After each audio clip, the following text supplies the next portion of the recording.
Hey guys, what's up and welcome back to this YouTube channel. It's your guy Igor here. Donald Trump has won in United States. Well, and it's probably a good news for Canada, or is it bad news for Canada, guys? We actually have a lot of people who are here in the government panicking, and I would say they should be panicking about this, especially what has happened in the United States right now. Now, guys, with that being said, I want to say that I do have my friend. Thank you so much for giving me that Donald Trump rally flag. It's still it's hanging in my office right now, and with him pumping fight, fight, fight. And I've been updating and updating and updating to see, like I was sitting until midnight when they were counting votes in the United States. I'm not even American, I don't get to vote. So I was looking and waiting for Donald Trump to win. I have my own reasons for that. But there is a couple of things that are, I think, is a good thing for us, for Canada, but it's also a bad thing for people in Canada. There is lots of panic going on because we have, guys, we have a problem with immigration. We have a housing crisis in Canada, inflation, unaffordability. And government of Canada is cutting down on how many immigrants are going to be coming in to make sure that our immigration goes to zero, maybe even negative. But hear me out, guys. With Donald Trump and his strict border policies, we have an unsecured border with the United States. And all of those illegals, they might come to Canada. They might come to Canada. And because we in Canada, we have such a spineless government right now, they would welcome them. And they'll take them in. They'll provide them benefits and housing and other things. Well, my guess is like that, guys. Like we have to be honest about it. So all of those, I don't know how many thousands or hundreds of thousands of people are going to run across the border into uh, into Canada. And guess what's going to happen, guys? Well, they will just come in and we'll welcome them. We'll be like, hey, welcome to Canada, and take them in actually into this country. So now it would be a problem for our housing market, for the prices and inflation and everything. By the way, guys, I want to tell you that today I'm actually in Bayview, and see, it's Baycrest Street right here. It's one of the expensive communities here in Calgary. Just so I wanted to show you guys that not every house is a cheap house. I'm in a community of basically, I would say, multimillionaires, because every house here is multi-million-dollar house. Just so you know where I'm located, it's really expensive here. And if you want something like that, it's like there is a listing on that side by some realtor, and I could check the price for you. It's crazy how the prices are. So there is also a chance that I will be confronted by people, because rich folks in this community, especially elderly ones, they are so paranoid they might start harassing me, saying, "Why are you walking around in this community with the camera?" But we will see if that happens, if I get confronted today on this video. Let's check it out. But I want to say, guys, what's the good news about Canada? What I actually liked about what has happened in Canada, in the United States with Kamala Harris, because guys, I always stereotype the Republicans towards conservatives, and the Democrats and liberals, right? So I always stereotype those guys almost like it's almost like the same parties, right? So the good news about the bad news for Canadian government right now is that Kamala Harris didn't win. So, if she won, it would have been bad news for Canada. Here's why. Because right now we have Justin Trudeau, who is definitely one of the most hated politicians right now in Canada by a lot of Canadians. And they were thinking, what if, like, that's my hypothesis, for the last moment, in the last moment of their election, they would flip him, switch him to Chrystia Freeland. Guys, let's say last moment, Justin Trudeau, just like Biden, drops out, and they still steal the election, and they win for the Liberal Party to be in power. Not necessarily Justin Trudeau is in power anymore, but Liberals are in power, and we have who's going to be the change? Well, probably Chrystia Freeland would be the change for Justin Trudeau in that situation. So I think that victory of Donald Trump is actually kind of a bad news for Canadian government, because they were probably looking at it and they understood that this maneuver wouldn't work in Canada, probably just like it didn't work in the United States. Essentially, it would not save them from, from doing that. And also, uh, Donald Trump doesn't really like, from what I've seen in Joe Rogan's podcast and other things, he doesn't really like Justin Trudeau so much, especially because of the entire Freedom Convoy situation, about all those people's accounts being frozen, and a really, really bad, I would say, authoritarian move from Canadian government. You know, when somebody opposes you and you are putting on an emergency act to silence those people, to arrest those people, to put them in jails, you know, and go after them. I think it was pretty bad, guys, in Canada. It was actually pretty bad, actually disappointing. And with all the entire mandate on the pandemic situation where we had, where, you know, it was ridiculous situations were happening. I was flying from the United States, so I had to get like, I couldn't come back to Canada without being vaccinated. And that's how ridiculous it was. It was not a freedom of choice. I was not allowed to go into the airport. So I had to be vaccinated. Then I had to fly to the United States to meet some relatives there. And then I had to come back to Canada. And to come back, we had to take tests, three of us in my family, so it was like $200 per person. It was like $600. And what more, even more pissed off I was, is that 2 hours later I was already here in Calgary, and in the airport, and I took my test like literally 4 hours before that, well, maybe less than that. So literally within like 4 hour span, since I landed, they randomly selected me for testing.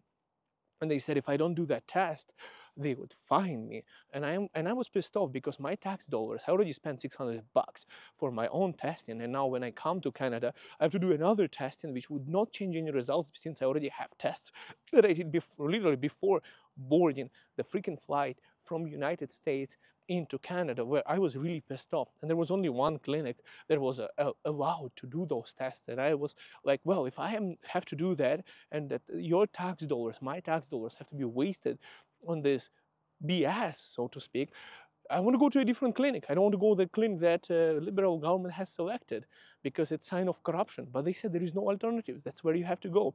So you had to have vaccinated. You would get silenced if you were to speak. Your accounts would be seized. You would be labeled as whatever, you know, and as a racist or something if you were attending that convoy, let's say. There was lots of nasty stuff that happened in Canada over the years. No doubt this guy is becoming one of the most hated politicians. So in that way, the leader in the United States, he would probably favor Pierre Poilievre, in my opinion. Probably he would favor that guy more. I think that guy, Pierre Poilievre, is actually more reasonable at this point. Now, guys, you know, like years back on the previous elections, I know, you know, I didn't want to say it too much because everyone was so sensitive. I mentioned it in one of my videos in the past. I voted conservatives, and I'm going to be voting like conservatives again, guys, this year. Well, not this year, but next election, I mean. Anyways, I'm saying that a lot of people just left this channel and unsubscribed because, oh, I said something against liberals, and now all of a sudden, oh, political atmosphere has changed, and people are, you know, saying some negative, you know, like, oh, now they have changed the camp and everything like that. I mean, probably it was pre-pandemic situation and everything. But anyways, I want to say, guys, we need a change in Canada. We cannot allow Canada to become a dictatorship where you know, like where like UK, for example, where they're throwing people in jails for Facebook posts or opinions or something like that. So they managed in Canada to turn, you know, they turned, basically they call it a hate speech or something like that, and in fact it's a censorship. So as long as the government can label you for something, they can drag you in for something else, and you know, and censor you for that matter. And I think that's a really bad thing that has been happening, and that's why, you know, like I liked Elon Musk, and I like Joe Rogan, and I like Donald Trump in that way too. And that's why I felt like it's a great victory, not only for the United States, but for the rest of the world. Situation in Ukraine, what happens there, that's where I was originally born. You know, with all of that situation, you cannot have a spineless leader of the world's greatest country and a peacekeeper, so to speak, like United States, with somebody who is like Joe Biden, let's say, was. And, you know, why I was against Kamala, not because of anything personal, but because she was literally just a substitute for that guy, and didn't have any kind of characteristic of, you know, of a person that would provide any alternatives. I mean, the world is going crazy. We have Iran, Israel, Palestine, crazy situation happening. Ukraine, Russia going on. We have China and possibly Taiwan. And we have North Koreans running in Kursk region in Russia right now. We are literally on the verge, like maybe it already started, of another world, you know, craziness. and we already had two madnesses. We don't want to get the third one. And with kind of weapons that we have right now, definitely not. And it happens when you go a little bit too much, you go a little bit too weak. You are showing the other world leaders that you are like, you know, basically so weak as a leader. And that's basically what happened. They're like, oh, when the sharks, they taste blood in the water, they start circling around you and probably eat you for that. And yeah, I think West has been bleeding like that. And I think it's a time to kind of turn back. Everyone is saying, oh, there's this BRICS alliance between. Let's talk a little bit international politics. There's BRICS alliance. We have China, India, Russia, Brazil, right? All those guys are getting together, and they're like, oh, we have to challenge the world order. And it sounds to me, basically, we have to challenge the democracy. We have to challenge the rule of law. We have to challenge the international law. Essentially, world order is international law, and some things that we have established after the second mm, yeah attempt to go against democracy, and it happened in Germany, and Europe, and entire world was involved. So now we are on the verge of the same kind of situation where they're like, yeah, we have to change the world order, create a new currency, take the West and take, the Western world order, and make it a better, under agenda of making it a better place to stay, a better world to live in, to kind of just make it more autocratic and authoritarian way of style, where you don't get to choose, where a lady just recently, I don't know what happened there in the news in Iran, where she was telling to wear a burqa properly, so she just decided to completely remove it. Went missing. I don't know what's going on with that lady.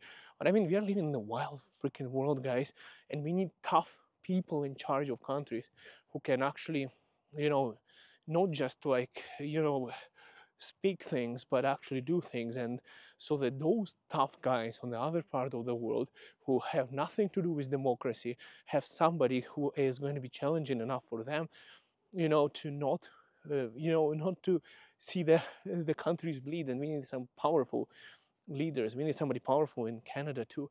Why also like Trump is because I'm in Alberta and we have an oil here. And Biden, as soon as that happened, it was Keystone, right, pipeline. They took it down, and all of this, like limiting down the pollution and other things, taxing the housing where you are paying for your heating up. I'm freezing right now, freaking on this, like outside. Guys, shit, if it was not Canada, and if it was like, I don't know, palm trees around and everything, I'm okay to run an air conditioner. I'm okay to have an AC in my home and not to have to ever heat it up. By the way, where the hell is my car? I lost it. But it's cold, and it gets so cold here. We have freaking polar bears in Canada, and you're taxing people to heat up their homes. That's freaking ridiculous. Actually, I think my car is that way. And we're charging people to heat up their homes. It's freaking ridiculous. And they're talking about, lower down pollution. Meanwhile, most pollution is coming from China. It's coming from India. Guys, I've been in Mumbai years back. People throw garbage in the street. People just come out of their house, they take it back, and just throw their shit right across the street and let it rot there. Nobody gives a damn. They throw it into the Indian Ocean. There is pollution everywhere, and nobody gives a damn about all of those things. The actual problem is not in Canada and small plastic bags that we have in Canada, but those countries, third world countries that don't give a damn. They have such a manufacturing. They don't care about the environment. They pollute. Probably the 80% of the world's pollution is coming somewhere from there, from those countries, not from here. And we are here, basically what we are doing is allowing those countries to grow better than us, move manufacturing there, make their economies more powerful, while we are trying to punish our own people from being successful for, you can actually dig oil and do it in a responsible way, in a green way, in such a way that all of those things. And also, while we are trying to cut down pollutions, I was just talking to my mom in Ukraine, and there's explosions happening in my city. We were talking on WhatsApp, and I can hear the explosions because Russia is basically attacking the city where my mother is and my brother is. And your car, your electric car, is not going to help. The amount of stuff that's happening there and thousands of people that are dying every day. So I also hope that, despite of a lot of people in Ukraine actually afraid of Trump and saying that, oh, we need Biden, I have my own theory for that, guys. I'm also Ukrainian, and I'm for Ukraine, and I want Ukraine to win. But I want to say also that because of Biden, not and his administration not being strong enough against other people, this might have actually happened. So it's not like it's a great thing that he's actually helping and spent billions of dollars. It's bad that this was not prevented and it actually happened, because it's pretty bad situation that's going on out there. And I'm hoping that Trump can find out a reasonable solution, and he can find a common negotiation skill with the what's his name, with this Putin guy, right? Uh, because that guy doesn't understand anybody weak. Those people, I'm Eastern European myself. They're not going to listen to the weakness. You have to find peace through strength in a way like that. And whatever we are trying to cut down the pollution here is all the things that are happening in Israel, Palestine right now. And we also have, what is this, Lebanon, Beirut going on, and we have Iran and all these missiles flying. Guys, we are literally focused on some kind of BS here, rather than resolving actually that matters. I'm pretty sure it's like Trump was joking about having electric power tank to destroy your enemies, right? So that's kind of the thing that we are doing here in Canada. We are focusing on some BS policies, because our manufacturing will be way cleaner and better than in third world countries where they don't give a damn about environment. We still share the same air, we still share the same planet. It still comes over here, all of the pollution there. So there are other ways, more efficient, that can be done rather than useless things that we are focusing our minds here in Canada. That's my opinion on that. Yeah, more more we focus on our economy here in Canada, especially in Alberta. We have lots of resources here to make this country a better place. I still believe Canada is one of the best countries, and I still believe it's the best freaking country, and it can be better. And for that, some things have to change, guys. So I think with Trump winning, and even though there is a risk that a lot of people and some political parties are worried about that, I think they should be. I think in overall it's a good thing for our economy. It's going to create some more jobs for us, and it's going to probably, hopefully, be a safer place too, because we are living in a freaking ridiculous world right now. It's like people in Canada don't do, like, looking around, don't even realize how crazy things that are happening. And people who are now each time I go to a grocery store, I have to make sure I have bags. I have bags. My car is like a junkyard full of grocery bags that I reuse. Now they are also made out of plastic, and it actually takes more pollution to create that bag that I'm using, and it doesn't last as long than it takes to create that tiny bag before. And if you look at those researches and everything, basically whatever we are doing is just like an excuse, as if like you put a check mark for your goodwill. Oh, I'm doing something about it, but in reality we are not doing the right thing, and we are focusing on, if you read this William Pareto's 2-80-20 rule, where only the 20% of the things that matter basically cause the 80% of results and stuff like that. So we are focused only on the 80% of things that don't matter, rather than 20 that would actually have our country a better place. That's what I'm seeing right now. We are putting lots of is it a coyote? No, it's a doggy. We are putting a lot of emphasis on the things that don't really matter and don't have high impact on our country. And I hope that's going to change here, guys, in Canada. Anyways, I want to thank you so much for watching. I want to read your comments and what you think about it, guys. And if you're looking for a realtor here in Canada, there's my contact. Thanks for watching. Bye for now.